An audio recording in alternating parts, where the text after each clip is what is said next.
Aujourd'hui encore, nous allons parler, on va ouvrir la parole de Dieu et puis on va s'édifier. On va s'édifier.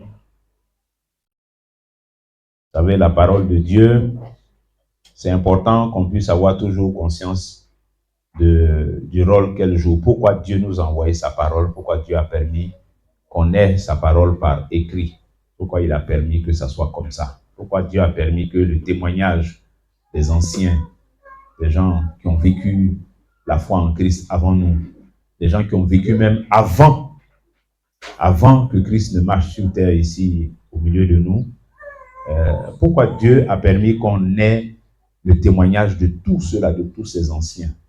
L'Épître aux Corinthiens dit que ces choses leur sont arrivées pour nous servir d'exemple et elles ont été écrites pour notre instruction, à nous qui sommes parvenus jusqu'à la fin des siècles. C'est pour ça que Dieu a permis que ces choses-là soient écrites. Quel que soit ce qu'on peut dire, quelles que soient les critiques qu'on peut faire sur la parole de Dieu, quels que soient tous les raisonnements et toutes les réflexions philosophiques que les gens peuvent faire sur la parole de Dieu, nous devons retenir que voici la raison pour laquelle la parole de Dieu nous est parvenue. Dieu a permis que la parole de Dieu parvienne jusqu'à nous, jusqu'à notre époque. C'est à cause de ça. C'est pour que, en voyant comment les gens l'ont vécu, les anciens, les Moïse, les Isaac et tout ça, en voyant ce qui s'est passé dans leur vie, à une époque plus proche, avec les apôtres, les Pierre, Jacques, Jean et tout ça, tous les disciples, en voyant, en lisant tout le témoignage qui est rendu d'eux, concernant leur vie, leur foi, comment ils ont marché avec Christ, et bien que nous aussi, on ait un modèle en eux. Que nous aussi, on ait des repères qui nous permettent de regarder et puis de voir, lui là, il a fait comme ça, voilà comment Dieu a réagi. Donc, ce n'est pas un modèle à copier. Celui-là, il a fait comme ça, voilà comment Dieu a réagi. Donc, ça, c'est bon. Ici, là, Dieu lui-même, il a dit que voilà comment ça doit se faire. Donc, c'est comme ça on doit faire. Et c'est comme ça, c'est quand on prend la parole de Dieu comme ça, que un peu, on a l'éclairage du Seigneur et puis on marche comme le Seigneur veut qu'on marche. Amen. Parce que affaire de Dieu, là, affaire d'être en Christ, ce n'est pas une affaire comme ça. Une affaire comme ça où chacun fait à sa manière, à son style, quoi. Non. Il y a une façon de vivre qui est agréable à Dieu. Et cette façon de vivre qui est agréable à Dieu, ça est dans la Bible, ça est dans les Écritures. C'est pour ça que c'est important de lire la Bible, de comprendre, de connaître les Écritures. C'est pour ça que c'est important de venir écouter la parole de Dieu, d'écouter la parole de Dieu, de l'étudier. C'est pour ça que c'est important, parce que c'est sa parole-là. C'est pour ça qu'il a permis que ça traverse tous ces siècles jusqu'à notre époque et que ça continue de traverser les siècles, parce que c'est dans sa parole que Dieu met sa puissance pour la manifester, dans sa parole. Quand Jésus est venu, le nom qui lui a été donné là, c'est la parole de Dieu. Le nom par lequel il s'est révélé. Il est la parole de Dieu. Au commencement était la parole était avec Dieu, la parole était Dieu. Elle était au commencement avec Dieu, toutes choses ont été faites par elle et rien de ce qui est n'a été fait sans elle. En elle était la vie et la vie était la lumière des hommes. Alléluia. C'est la parole de Dieu, Jésus-Christ. C'est comme ça qu'il a été identifié quand il est venu, en tant que parole. Pourquoi il n'est pas venu en tant que autre chose? Oui, il est venu également en tant que pain, le pain de vie. Bien aimé, s'il y a parole dans la représentation qui nous est donnée de Jésus-Christ dans la Bible, si on présente Jésus comme la parole de Dieu, Jésus qui est l'incarnation du Dieu vivant, si on le présente comme étant la parole de Dieu, ça veut dire que parole, ça compte devant Dieu. Dieu veut nous faire comprendre l'importance de sa parole. C'est pour ça qu'il nous présente Jésus comme la parole de Dieu. Alléluia. Quand Jean l'a présenté, voici l'agneau de Dieu qui ôte le péché du monde. Alléluia. Si cet agneau de Dieu ôte le péché du monde et que cet agneau de Dieu, il est la parole de Dieu, ça veut dire que le péché qui est ôté du monde, il est ôté également par quoi? Par la parole. Parce que la vérité qui libère est révélée par la parole de Dieu. La vérité qui libère. Vous connaîtrez la vérité et la vérité vous affranchira. La parole de Dieu, bien aimé. C'est la parole de Dieu qui brise les chaînes du péché. C'est la parole de Dieu qui nous libère du pouvoir de la mort, du pouvoir du péché. C'est la parole de Dieu qui nous ramène du mauvais chemin vers le droit chemin qui conduit à la vie éternelle. La parole de Dieu. Donc la parole de Dieu, c'est important. Quand on dit il y a la parole de Dieu quelque part, il faut courir pour entendre, pour écouter. Amen. Amen. Et il faut la prendre au sérieux. Parce que tout ce que nous faisons dans notre foi, dans notre marche avec Dieu, c'est sa parole qui nous guide. Si vous voyez quelqu'un qui s'est égaré, comme Paul dit, qui a fait naufrage par rapport à la foi, celui-là, quand vous fouillez, pourquoi il a fait naufrage? C'est parce qu'il s'est éloigné de la parole de Dieu. Amen. Donc la parole, il ne faut pas la négliger. La parole, il ne faut pas la négliger. Quelqu'un a dit que si Dieu est l'auteur de la Bible, celui qui a inspiré la Bible, le plus grand honneur qu'on peut faire à un auteur, c'est de lui dire le jour où tu le rencontres là. C'est-à-dire, si quelqu'un a écrit son livre, le jour où tu le rencontres, tu lui dis, ah vraiment, quand je vois vos photos là, vraiment ça me plaît, vous êtes bien habillés. Lui, il s'en fiche. Ou bien, mais vraiment, quand je vous vois, vous jouez avec les gens là, vraiment ça me plaît, la façon dont vous faites là. Ça, c'est pas son problème. Mais il faut le dire, c'est un auteur. Ce qui va lui plaire à entendre là, c'est que tu lui dises, j'ai lu ton livre. J'ai lu ton livre. C'est ça là qui va réjouir son cœur. Parce que lui, il écrit. Donc quand tu le vois, la première chose, la chose la plus importante pour lui que tu vas lui dire là, c'est, j'ai lu ton livre. Et ton livre là m'a fait du bien, ça m'a édifié. Cet auteur là, quand tu lui dis ça, tu lui as fait le plus grand compliment. C'est ça que Dieu veut entendre de nous. S'il est auteur, si c'est lui qui a inspiré la Bible, mais le jour où tu seras devant le Seigneur là, il faut que tu puisses lui dire, Seigneur, vraiment le livre que tu nous as envoyé là, non, c'est pas possible. Mais je l'ai lu, et je l'ai relu, et je l'ai relu. Vraiment, ce livre m'a fait du bien, Seigneur. Pourras-tu dire ça au Seigneur? Pourras-tu dire ça au Seigneur? Pour pouvoir lui dire ça, il faut que tu aies lu la Bible. Il faut que tu aies lu ce livre. Il faut que tu l'aies lu avec passion. Il faut que tu aies aimé ce livre, que tu aies aimé lire les Écritures. Alléluia. Donc, il faut prendre au sérieux la parole de Dieu. Il faut la lire. Seigneur, j'ai aimé entendre quand les gens parlaient de ta parole. Quand on prêchait ta parole, vraiment, mon cœur n'était pas tranquille. Mon cœur était toujours content. Ça me faisait du bien. Alléluia. C'est comme ça que nous devons être avec la parole de Dieu. Amen. Et c'est cette parole que nous allons ouvrir ce matin encore pour notre éclairage, pour notre édification. Pour notre éclairage et pour notre édification. Nous allons parler de servir Dieu. Servir Dieu.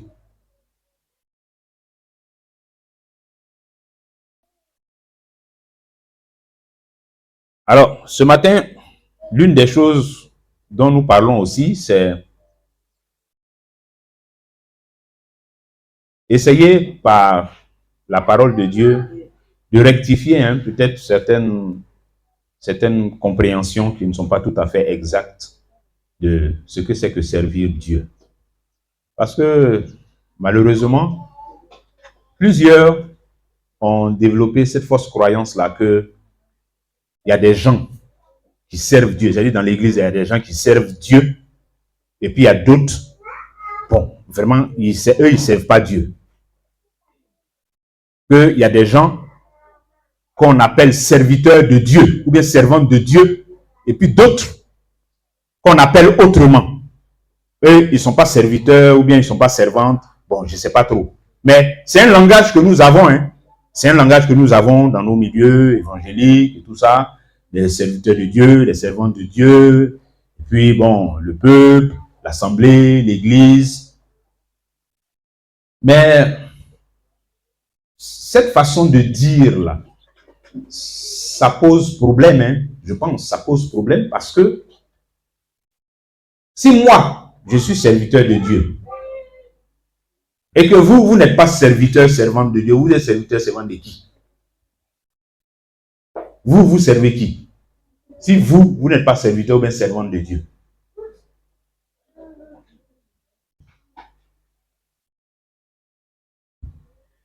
Lisons ensemble Genèse chapitre 2, le verset 15. Parce que cette fausse compréhension-là fait que certains pensent qu'eux, ils n'ont pas de choses à faire. C'est-à-dire, ils sont dans l'église. C'est ceux qu'on appelle serviteurs ou bien servants de Dieu là. C'est eux qui doivent servir Dieu. C'est eux qui doivent travailler pour Dieu. C'est eux qui ont été appelés. C'est eux seuls qu'un appel, c'est eux qui doivent servir Dieu, c'est eux qui doivent faire le travail de Dieu dans l'église. Là. Ou bien c'est surtout eux qui doivent faire ça, voilà. Hein? C'est sûr, ils se mettent dedans quand même, ils disent pas on va pas faire le travail de Dieu, mais c'est surtout ceux qu'on appelle serviteurs de Dieu, du servant de Dieu, c'est eux surtout qui doivent faire le travail là. Mais nous autres, comme on n'est pas les serviteurs de Dieu, mais les servants de Dieu, nous si on ne fait pas, c'est pas trop grave. Ou bien nous, on peut faire ce que Dieu attend de nous, c'est qu'on fasse un petit truc quand même, on fait quand même, il va accepter ça. Mais c'est ceux qui sont les serviteurs de Dieu, les servants de Dieu là, c'est eux-mêmes qui doivent faire même le travail là. Voilà les fausses compréhensions. Mais on va parler de ça matin là. Genèse chapitre 2, le verset 15. L'Éternel Dieu prit l'homme et le plaça dans le jardin d'Éden pour le cultiver et pour le garder. L'Éternel Dieu prit qui? L'homme. Il le plaça où? Dans le jardin d'Éden. À cause de quoi? Pour faire quoi? Il l'a mis dans le jardin d'Éden pour le cultiver et le garder. Genèse chapitre 2. Nous sommes dans les choses du commencement. Et ici, ce verset est en train de nous expliquer pourquoi Dieu nous a créés. Pourquoi? C'est pas que Dieu s'ennuyait et puis à un moment il a dit, bon, et si je mettais l'homme dans le jardin? Non. Dieu savait ce qu'il faisait. Quand il a créé le jardin là, avant de créer l'homme, quand il a créé le jardin là, son plan était déjà prêt. Que le jardin que je suis en train de créer là, c'est quelqu'un que je vais créer qui va venir travailler dedans. Pour le cultiver et le garder. Donc ça veut dire que dans le plan de la création de l'homme là, dans le projet dans lequel l'homme a été créé là, il a travaillé pour Dieu dedans. Dieu a créé l'homme depuis l'origine là, c'est pour que l'homme travaille pour lui, pour que l'homme le serve. Parce que le jardin là, ça appartient à Dieu. Le travail du jardin là, c'est le travail de Dieu. Et c'est pour ça que Dieu a créé l'homme. Il a créé le travail là d'abord, puis il a créé celui qui va faire le travail. Dieu nous a créés à cause du travail. Dieu nous a créés pour que nous travaillions pour lui. Dieu nous a créés pour que nous puissions le servir. Pour nous mettre à son service. C'est pour ça qu'il a créé l'homme. C'est pour ça qu'il a créé l'homme. Et c'est en le servant là, en travaillant pour lui, en cultivant et en gardant le jardin, que l'homme est en train de réaliser ce pourquoi Dieu l'a créé. L'homme que Dieu met dans le jardin pour le cultiver et le garder. Toi, tu crées ta plantation, tu prends les gens, tu les mets dedans, aller travailler et puis veiller sur ça pour pas les gens vont voler. Et puis ceux que tu as mis dedans, ils sont en balade, ils s'en vont faire autre chose, ils s'en vont, je sais pas moi, quelque part là-bas pour couper des arbres, pour faire des trucs, pour construire des maisons, pour faire des trucs. Le jardin, on leur a confié là, ils ne sont pas en train de faire ce pourquoi on les a envoyés dedans. Quand toi qui es le patron de ça, tu viens, ah, mais regarde-moi le jardin. Mais vraiment, j'ai dit pour cultiver, il n'y a rien, tout est sec, tout est en train de mourir ici, on ne prend pas soin de ça, c'est mélangé d'une manière, tu ne seras pas content. Parce que ce que tu as mis dedans, ce n'est pas comme ça que tu leur as dit. C'est pour cultiver et puis garder. C'est pour ça que je vous ai pris. Et puis j'ai dit, allez dans ma plantation. C'est pour faire ça. Ce n'est pas pour aller faire ce que vous avez envie de faire. C'est moi qui vous ai dit pourquoi je vous envoie là-bas. Donc Dieu qui a créé l'homme, il a dit, il a donné la feuille de route, il a dit pourquoi il a créé l'homme.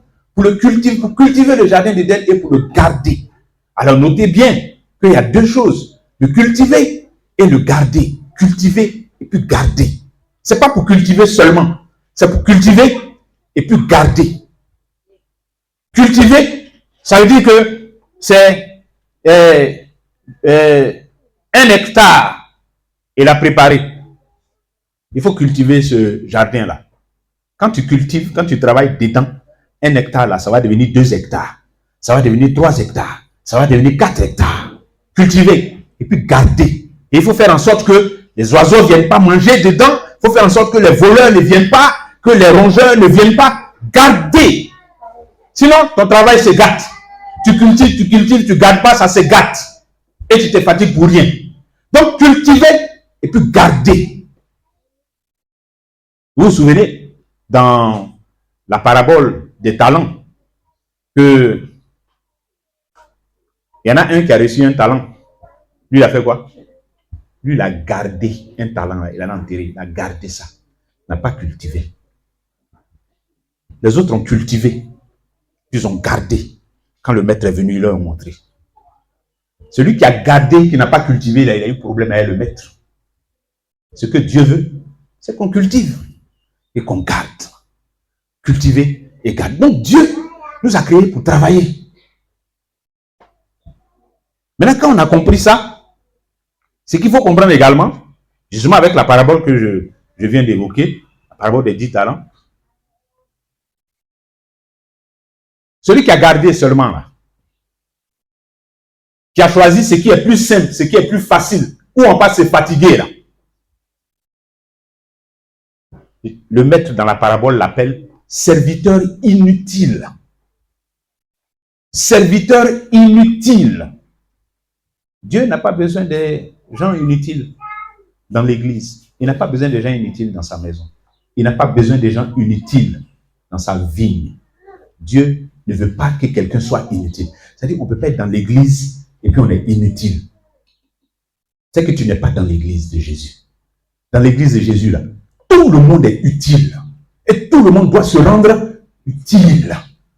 Quelqu'un ne peut pas dire qu'il est dans l'église de Jésus, il a été touché par Christ, par la parole de Dieu, il a été éclairé, et puis il est dans l'église, il est dans l'assemblée, et il est inutile, et elle est inutile. C'est pas possible. C'est pas possible. L'Esprit de Dieu ne peut pas laisser quelqu'un et puis il va être inutile dans l'église, et il est à l'aise dedans. Jamais. C'est pas le Saint-Esprit. Quand on a été touché par la parole de Christ, qui dit, depuis le commencement, mon Père travaille, et moi aussi je travaille. Depuis le commencement. Depuis le commencement. Au commencement, la terre était informe et vide. Il avait les ténèbres à la surface de l'abîme. Et l'Esprit de Dieu se mouvait au-dessus des eaux. Au commencement, l'Esprit de Dieu était déjà en mouvement.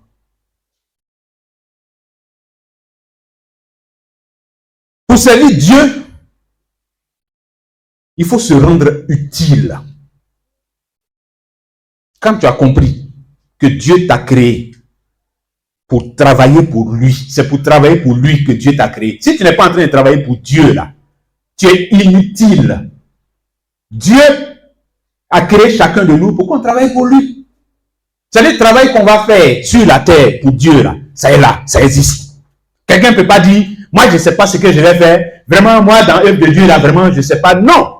Tu n'as pas encore bien cherché. Tu n'as pas encore bien demandé à celui qui t'a donné le travail, là. Il faut bien lui demander. Tu vas voir, il va te dire ça. Pour servir Dieu, il faut se rendre utile. En Matthieu 25:30, la conclusion de la parabole, et le serviteur inutile, jetez-le dans les ténèbres, où il y aura des pleurs et des grincements de dents. Voici le sort qui est réservé aux serviteurs inutiles. Les serviteurs inutiles dehors n'ont rien à faire dans l'église de Jésus. Dehors, sortez. Jetez-le dans les ténèbres. Il est inutile. Le serviteur et le serviteur inutile, jetez-le dans les ténèbres. Il n'a pas besoin des serviteurs inutiles, des servantes inutiles. Dieu n'a pas besoin de ça. Si quelqu'un est dans l'église de Jésus-Christ et qu'il ne se rend pas utile, il n'a qu'à aller dehors. C'est ce que Christ dit. Il n'a qu'à aller dehors en même temps. Dehors est mieux. Parce que c'est comme on veut soulever un gros bagage qui pèse 100 kilos. On veut soulever ça ensemble. Maintenant, on est 10. On dit, comme on est 10 là, ça sera facile. Mais quand on dit, allons soulever là, c'est 2 seulement qui mettent leurs mains en bas des bagages là pour soulever. Les autres, ils sont à côté et puis ils touchent seulement. Ou bien ils sont les mains dans les poches et puis ils regardent seulement. Et puis ils causent, ils bavardent. Pendant que 2 sont en train de souffrir sur les 100 kilos là. Et les 8 autres là, ils sont inutiles.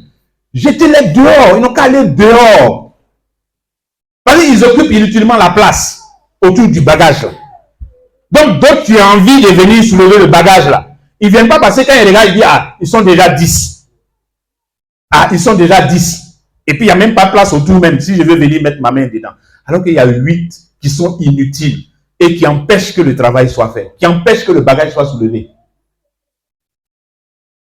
Le Seigneur dit, enlevez-les. Il y a 8 ouvriers, 8 ouvrières qui vont venir et qui vont travailler, qui vont soulever ça. Si les 8 qui sont là n'ont pas envie de travailler là, il faut les faire comprendre qu'ils sont inutiles. Ils n'ont qu'à aller dehors. Et puis les vrais ouvriers vont venir faire leur travail. Sinon, ça nous donne l'impression que, bon, on est beaucoup, donc on peut faire le travail, ça va avancer, ça va bien avancer, alors qu'en réalité, le travail pèse sur le dos d'un petit groupe. Et puis, toute la masse des autres qui sont là, ils sont inutiles, ils font rien. Ils trichent de travail, ils se cachent, on doit les poursuivre. Pour servir Dieu, il faut se rendre utile. Ce n'est pas quelqu'un qui peut rendre une autre personne utile. C'est chacun qui se rend utile. C'est chacun qui fait qu'on a envie de l'utiliser pour faire quelque chose, que Dieu a envie, Dieu veut l'utiliser pour faire quelque chose. C'est chacun qui se dispose à ça. Moi, je ne peux pas disposer quelqu'un d'autre. Je peux me disposer moi-même. Donc, chacun de nous doit se disposer. Chacun de nous a la responsabilité de se disposer pour faire le travail du Seigneur, pour servir Dieu. Et ce n'est pas au choix. Comme on a dit, ce n'est pas au choix. Ce n'est pas si je veux, je fais. Si je veux, je ne fais pas. Jamais. L'Esprit de Dieu ne raisonne pas comme ça. C'est pour ça qu'on existe. C'est pour ça qu'on est créé. Pour faire ce travail-là.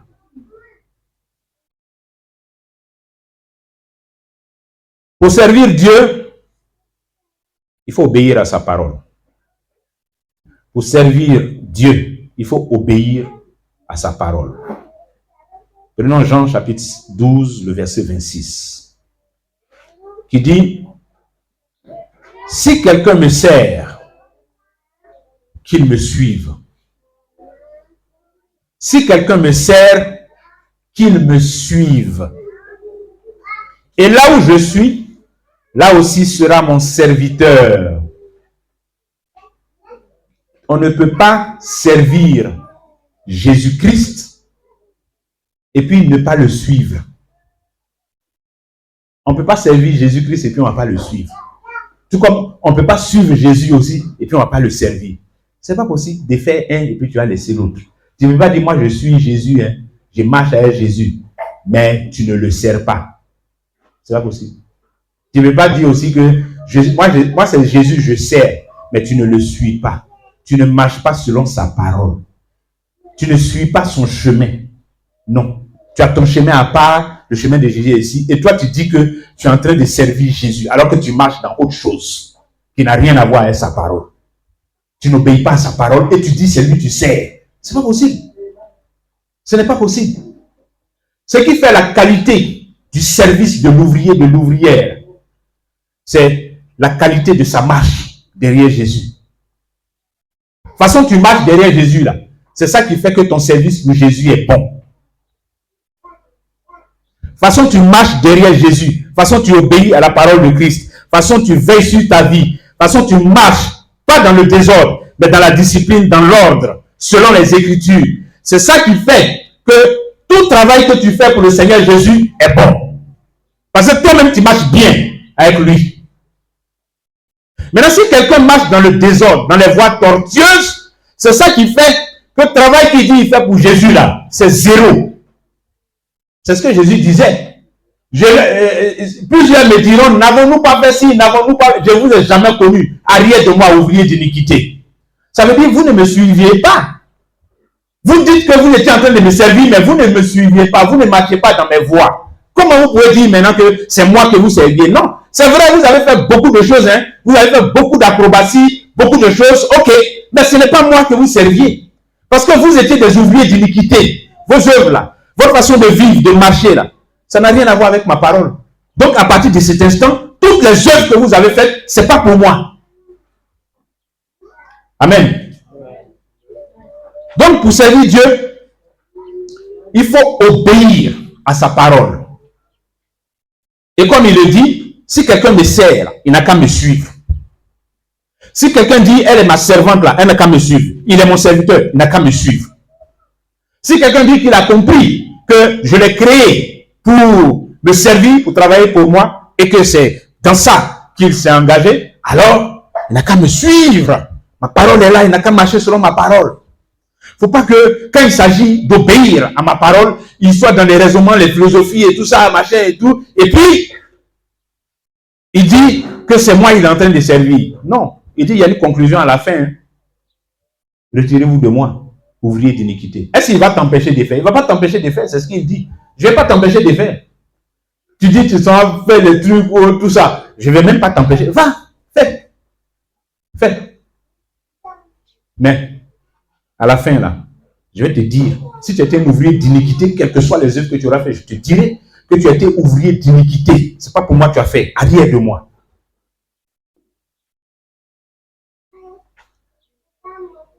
Donc, obéir à la parole de Dieu. Pour servir Dieu, il faut servir les hommes. Pour servir Dieu, là, il faut servir les hommes. Alors, j'explique. On va dire, ah, mais comment ça? Je dis, j'explique. On va lire la parole. Matthieu 23, au verset 11. Le Seigneur dit à ses disciples que nous sommes, le plus grand parmi vous sera votre serviteur. Pas mon serviteur. Il n'a pas dit le plus grand parmi vous sera mon serviteur. Non. Le plus grand parmi vous sera votre serviteur. C'est entre vous là, celui qui est prêt à servir les autres. Celui qui est pressé de servir les autres. Celle qui est pressée de servir les autres. C'est celle-là que moi je regarde comme plus grande. Une grande servante. Un grand serviteur. C'est celui qui sert les autres. Pas celui qui s'arrête sur l'estrade forcément. Pas celui qui vous prêche. Hein. C'est pas parce que moi je vous prêche que je suis un plus grand serviteur de Dieu. Hein. C'est ça que Jésus est en train de nous dire ici. C'est pas parce que moi j'enseigne les Écritures que je suis un plus grand serviteur de Dieu que quelqu'un parmi vous. Hein. Ça, c'est les hommes qui regardent comme ça. Le Seigneur dit, quand moi je vous mesure, là, quand je vous mesure, pour savoir qui est plus grand parmi vous, là, c'est celui qui se met au service des autres. Celui qui accepte de servir les autres, c'est lui qui est le plus grand. C'est ceux-là qui sont les plus grands parmi vous. Celui ou bien celle qui humblement, et puis avec un cœur simple, accepte de laisser certaines de ses activités pendant un temps, et puis venir balayer ici pour nous. C'est lui-là qui fait partie des grands. Balayer ici. Pendant que d'autres sont en train de dormir, ou bien d'autres à qui on a dit de venir balayer ici, ils ont trouvé autre chose à faire, c'est pas important pour eux. Peut-être si c'était chez eux même à la maison, là, ils allaient balayer. Mais comme c'est ici, comme ici c'est pour tout le monde là, non, ça ne les intéresse pas trop. Mais si c'était pour eux qu'on devait faire ça, oui, là, ça allait les intéresser. Mais celui qui ne raisonne pas comme ça, et puis qui vient, et puis qui fait pour les autres, c'est lui-là qui est dans le groupe des grands serviteurs de Dieu. Celui qui est pressé de faire un travail où ce n'est pas son intérêt personnel qui est dedans, mais c'est pour les autres. Arranger les autres. Faire ça pour que les autres bénéficient de ça, pour que les autres profitent de ça. Pour que ça puisse servir aux autres, pour que ça puisse édifier les autres, pour que les autres soient satisfaits, que les autres soient contents. C'est lui-là, celle-là, que Dieu appelle grand devant lui. Le plus grand parmi vous sera votre serviteur. Qu'est-ce que nous sommes prêts à faire les uns pour les autres? Qu'est-ce que nous sommes prêts à faire au bénéfice des autres, même si nous, on n'a pas bénéfice dedans? C'est là-bas que Jésus-Christ se regarde et puis dit, voici les grands parmi vous. Voici les grandes parmi vous. Le plus grand parmi vous sera votre serviteur. Matthieu chapitre 20, les versets 25 à 28. Jésus les appela et dit, vous savez que les chefs des nations les tyrannisent et que les grands les asservissent. Il n'en sera pas de même au milieu de vous. Dans le monde, là, ce que Jésus dit, c'est que dans le monde, quand on dit un patron, un chef, il est comme ça. Comment le monde fait pour savoir qui est le plus grand? C'est celui qui est comme ça. Celui en bas de qui tout le monde vient se plier. Celui devant qui on fait la courbette. Celui qui est, voilà, c'est lui on dit il est grand. Il a une grosse voiture, il impressionne tout le monde. Quand on le voit passer, on sait, ah, c'est lui qui est le grand. Ça, c'est les nations. Ça, c'est les nations, ça. Celui qui est qui piétine tout le monde là. Voilà. Le dominateur, c'est lui qui est le grand. Jésus dit, il n'en sera pas de même au milieu de vous. Mais quiconque veut être grand parmi vous, qu'il soit votre serviteur. Voilà la même idée là qui vient encore. Même affaire des serviteurs. Quiconque veut être grand parmi vous, et compare maintenant. Voilà comment le monde voit les grands. Mais moi je vous dis qu'il n'en sera pas de même parmi vous. Quiconque veut être grand parmi vous, qu'il soit votre serviteur.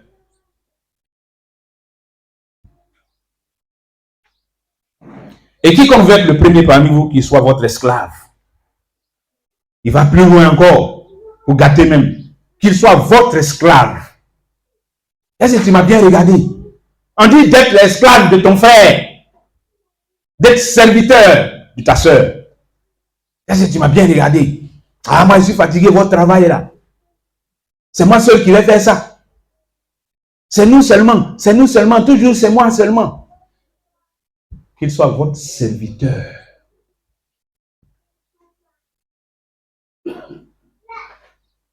Vous vous souvenez de la parabole du bon samaritain? Il y a une chose intéressante que j'ai relevée au cours d'une de mes lectures de cette parabole-là. La question qui a envoyé la parabole et puis la réponse que Jésus a donnée à la fin. La question qui a envoyé la parabole, là, c'est un docteur de la loi qui a demandé à Jésus pour l'éprouver. C'est pas parce qu'il voulait savoir, hein, mais il voulait piéger Jésus, quoi. Qu'est-ce que je dois faire pour avoir la vie éternelle? Et puis Jésus lui a demandé, qu'est-ce qu'il y a écrit dans votre loi? Puis il a dit, tu aimeras le Seigneur ton Dieu, tu aimeras ton prochain, etc. Il dit, ouais, c'est ça. Fais ça et puis tu vivras. Et puis tu aimeras ton prochain comme toi-même. Jésus dit, oui, c'est ça, tu as bien dit. Maintenant, fais ça et puis tu vivras. Et lui, voulant se justifier, dit à Jésus, et qui est mon prochain? Comme j'ai dit, tu aimeras ton prochain comme toi, tu as dit, oui, que c'est ça, je dois faire pour avoir la vie éternelle. Maintenant, qui est mon prochain alors? Qui est mon prochain alors? Donc, Jésus raconte la parabole du bon samaritain que vous connaissez. Et puis, à la fin, quand il a fini de raconter, il demande maintenant au monsieur qui a posé la question, qui est mon prochain? Oui, notez bien que le monsieur a demandé, qui est mon prochain? Et puis, Jésus lui demande à la fin, lequel de ces trois te semble avoir été le prochain de celui qui est tombé au milieu des brigands?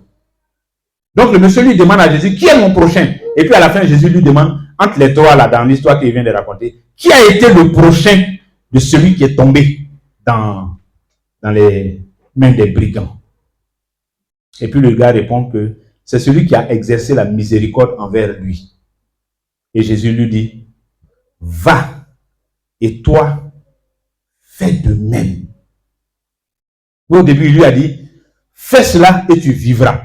Quand il a dit, tu aimeras ton prochain comme toi-même, il dit, fais cela et tu vivras. Et puis à la fin, il lui dit, va toi et fais de même. Fais de même quoi? Le monsieur répond que c'est celui qui a exercé la miséricorde là, c'est lui qui a été le prochain du monsieur qui est tombé, qui a été frappé par les brigands. C'est lui, celui qui lui a fait du bien là, le samaritain qui l'a sauvé, qui l'a aidé là. C'est lui qui a été son prochain. Parce que c'est lui qui lui a fait du bien. C'est lui qui a été son prochain. Donc Jésus lui dit, toi aussi va, fais de même. Fais de même quoi? C'est-à-dire toi aussi va et sois le prochain des gens. Sois le prochain des autres. Faut pas demander qui est mon prochain. Faut pas chercher ton prochain. Mais toi, faut être le prochain des autres. Faut pas chercher qui me fait du bien.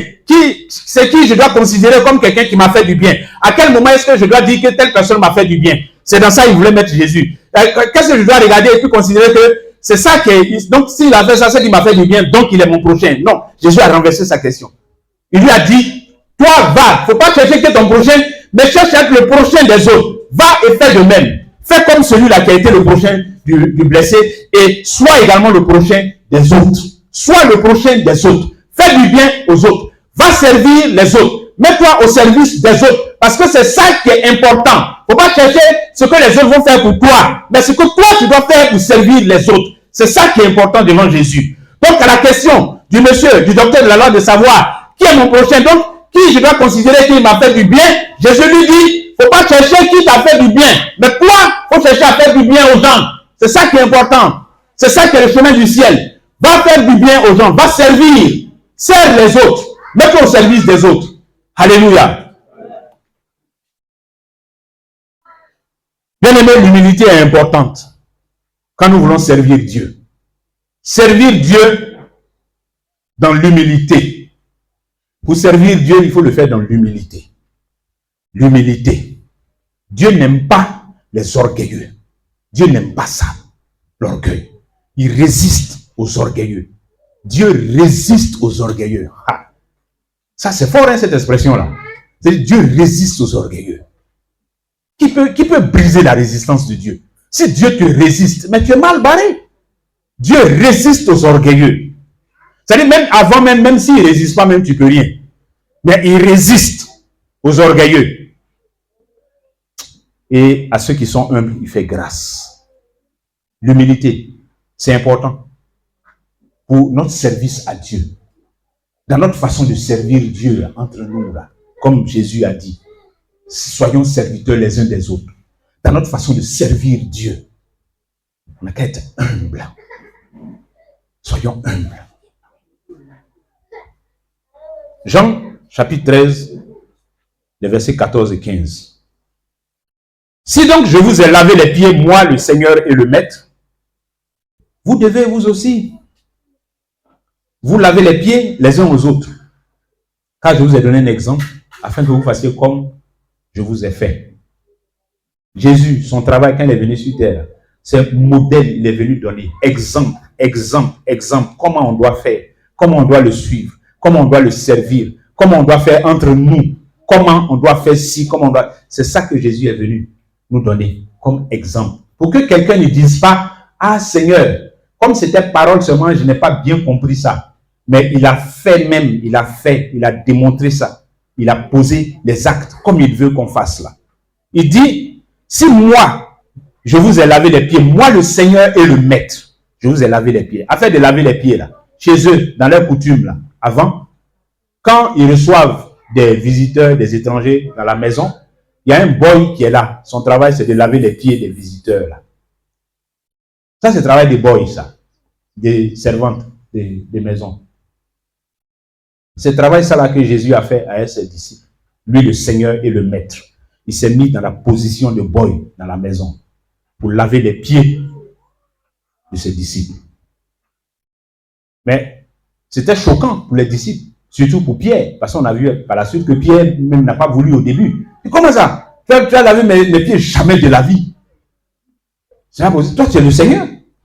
C'est toi qui es notre maître, tu as lavé les pieds. Non, c'est pas pour moi là, tu as lavé aussi. Mais le Seigneur lui a donné un petit avertissement. Si je ne te lave pas les pieds là, c'est pas bon. Hein? Il dit, il faut laver, lave-moi tout même. Lave mes pieds et puis il faut me laver même si tu veux me laver. Bien aimé, l'humilité. Jésus dit, car je vous ai donné un exemple afin que vous fassiez comme je vous ai fait.